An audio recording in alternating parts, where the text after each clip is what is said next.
آج 878ویں حدیث پاک پر انشاءاللہ کلام کریں گے۔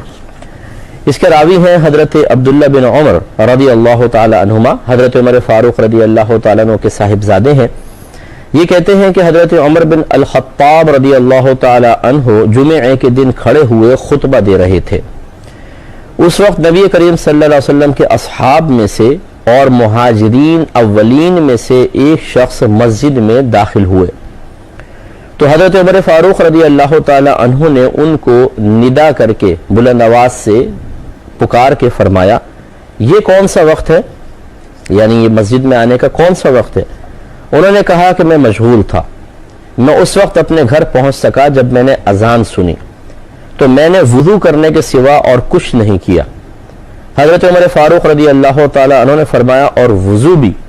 یعنی وضو بھی تو قابل ایک ملامت ہے، اور وجہ اس کی بیان فرمائے حالانکہ آپ کو علم ہے کہ رسول اللہ صلی اللہ علیہ وسلم غسل کا حکم دیتے تھے۔ تو یہ حضرت عثمان غنی رضی اللہ تعالی عنہ تھے، یہ مہاجرین اولین میں سے ہیں اور یہ ذو الہجرتین ہیں، کیونکہ یہ پہلے مکے سے حبشہ گئے ہیں، پھر حبشے سے مدینہ منورہ ہجرت کی ہے، تو یہ دوہری ہجرت کے حامل ہیں اور اولون سابقون میں سے ہیں۔ غزوہ بدر میں حاضر نہ ہو سکے تھے، سرکار صلی اللہ علیہ وسلم کا حکم تھا کہ صاحبزادی کے پاس رہے، لیکن نبی کریم صلی اللہ علیہ وسلم نے آپ کو شرف عطا فرمایا کہ آپ کو بدری صحابہ میں شمار کیا ہے،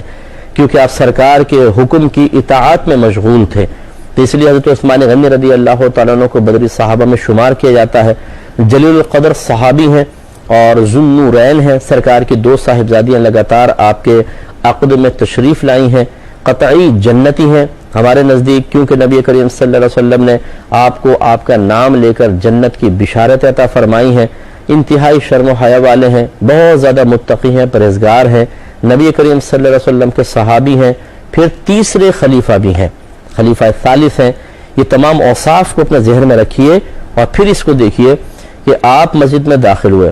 تو حضرت عمر فاروق رضی اللہ تعالی عنہ نے ان کو ندا فرمائی، یہ کون سا وقت ہے؟ کیونکہ آپ خطبے کے وقت آئے ہیں، خطبے کے وقت کافی کلوز تشریف لائے ہیں، تو حضرت عمر فاروق رضی اللہ تعالیٰ نے فرمایا یہ کون سا وقت ہے؟ انہوں نے کہا کہ میں مشغول تھا، یعنی میں اپنے کاروبار میں مصروف تھا، میری توجہ نہ رہی، اور پھر فرماتے ہیں کہ میں اس وقت اپنے گھر پہنچ سکا جب میں نے اذان سنی، لہذا چونکہ کلوز ٹائم ہو گیا تھا اس لیے فرماتے ہیں کہ میں نے وضو کرنے کے سوا اور کچھ نہیں کیا۔ اب ذرا یہاں توجہ فرمائیے، جو یہ کہتا ہے کہ جمعے کے دن غسل کرنا واجب ہے، تو بتائیے کیا عثمان غنی رضی اللہ تعالیٰ عنہ کو نہیں معلوم تھا کہ جمعے کے دن غسل کرنا واجب ہے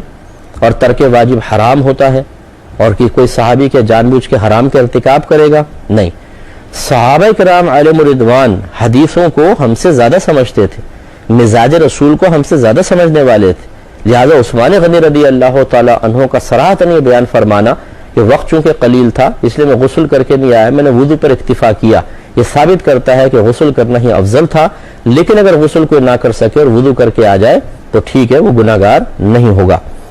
حضرت عمر فاروق رضی اللہ تعالیٰ عنہ نے فرمایا اور وضو بھی، یعنی وضو بھی تو قابل ملامت ہے، مطلب کہنے کا یہ کہ ایک تو آپ دیر سے آئے، یہ بھی غیر مناسب، دوسرا صرف وضو کر کے آئے، یہ بھی غیر مناسب، یہ نہیں کہ آپ گناہگار ہوئے، بھئی مناسب ہی نہیں کہ آپ صرف وضو کر کے آئے، کہتے ہیں حالانکہ آپ کو علم ہے، دیکھیں قد علمت ان رسول اللہ صلی اللہ علیہ وسلم کان یأمر بالغسل، یہ نہیں کہہ رہے کہ آپ کو کیا نہیں معلوم کہ سرکار نے حکم دیا ہے، یا شاید آپ نہیں جانتے کہ سرکار نے غسل کا حکم دیا تھا، نہیں، بلکہ حضرت عمر فاروق ان کو کہہ رہے ہیں باقاعدہ کہ آپ تو جانتے ہیں کہ نبی کریم صلی اللہ علیہ وسلم نے غسل کا حکم دیا ہے۔ اب اس سے آپ اندازہ کر لیں،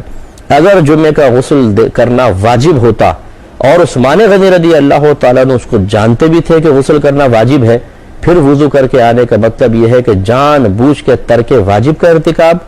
اور ترک واجب یعنی واجب کو چھوڑ دینا، ترک کر دینا، یہ گناہ صغیرہ ہے، اور اس پہ اصرار کر لیں تو گناہ کبیرہ بھی بن سکتا ہے، اور کوئی صحابی اس طرح جان بوجھ کے واجب کا ترک نہیں کر سکتا ہے۔ لہٰذا معلوم یہ ہوا کہ حضرت عمر فاروق رضی اللہ تعالی عنہ جمعے کا جو غسل یاد دلا رہے ہیں وہ وجوب کی طرف اشارہ کرنے کے لیے نہیں بلکہ افضلیت کی طرف، کہ آپ اتنی دیر مشغول نہ رہتے تو بہتر تھا، آپ پہلے گھر جاتے اور فضیلت کے حصول کے لیے باقاعدہ غسل کر کے مسجد میں تشریف لاتے تو بہت بہتر تھا۔ اور حضرت عثمان غنی رضی اللہ تعالی عنہ نے اس بات کو جاننے کے باوجود کہ نبی کریم صلی اللہ علیہ وسلم نے غسل کا حکم دیا ہے، قلت وقت کی بنا پر صرف وضو پر اکتفا فرمایا، جس سے ظاہر ہوا کہ آپ اس مسئلے کو اچھی طرح جانتے تھے کہ غسل کرنا واجب نہیں، ہاں افضل ضرور ہے، لیکن چونکہ وقت کی قلت لہٰذا صرف وضو پر اکتفا بھی کافی ہے۔ تو اس سے صریح طور پہ معلوم ہوا کہ جمعے کے دن غسل کرنا واجب نہیں ہے، بلکہ افضل ہے، بہتر ہے کہ کیا جائے۔ لہٰذا جو جمعے کے دن جان بوجھ کر بھی غسل ترک کر دے تو ہم اسے گناہگار تو قرار نہیں دے سکتے ہیں، لیکن یہ ضرور کہیں گے کہ اس نے ایک فضیلت کو ترک کر دیا۔